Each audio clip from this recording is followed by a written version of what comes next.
12 juillet 1793, Charlotte Corday, adresse aux Français, amis des lois et de la paix. Jusqu'à quand, ô malheureux Français, vous plairez-vous dans le trouble et dans les divisions? Assez et trop longtemps des factieux, des scélérats, ont mis l'intérêt de leur ambition à la place de l'intérêt général. Pourquoi, victimes de leur fureur, vous anéantir vous-même pour établir le désir de leur tyrannie sur les ruines de la France? Les factions éclatent de toutes parts, la montagne triomphe par le crime et l'oppression. Quelques monstres abreuvés de notre sang conduisent ces détestables complots. Nous travaillons à notre propre perte avec plus de zèle et d'énergie que l'on n'en mit jamais à conquérir la liberté.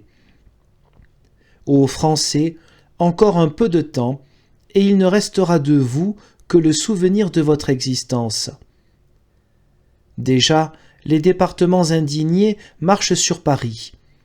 Déjà, le feu de la discorde et de la guerre civile embrase la moitié de ce vaste empire.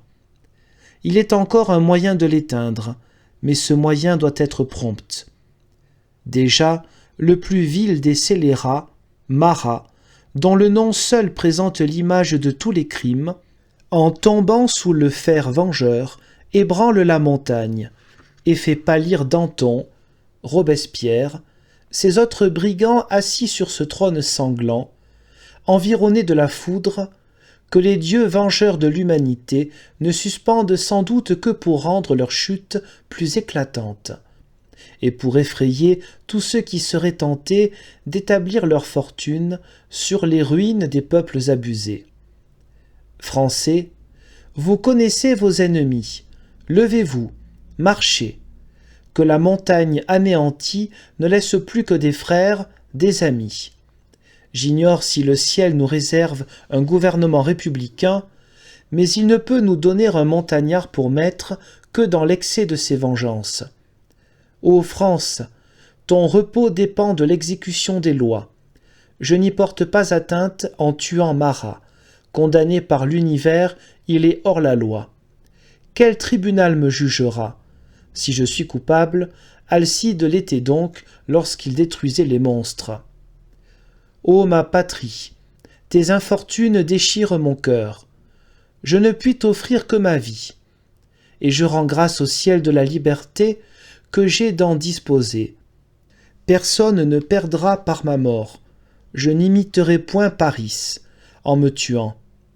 Je veux que mon dernier soupir soit utile à mes concitoyens, que ma tête portée dans Paris soit un signe de ralliement pour tous les amis des lois, que la montagne chancelante voie sa perte écrite avec mon sang, que je sois leur dernière victime et que l'univers vengé déclare que j'ai bien mérité de l'humanité.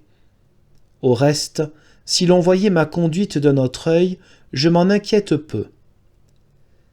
Qu'à l'univers surpris cette grande action soit un objet d'horreur ou d'admiration, mon esprit, peu jaloux de vivre en la mémoire, ne considère point le reproche ou la gloire.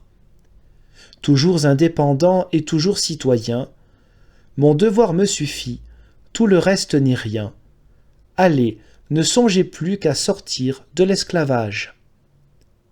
Mes parents et amis ne doivent point être inquiétés, personne ne savait mes projets.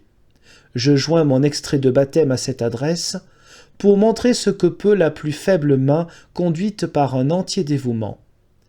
Si je ne réussis pas dans mon entreprise, Français, je vous ai montré le chemin, vous connaissez vos ennemis, levez-vous, marchez, frappez.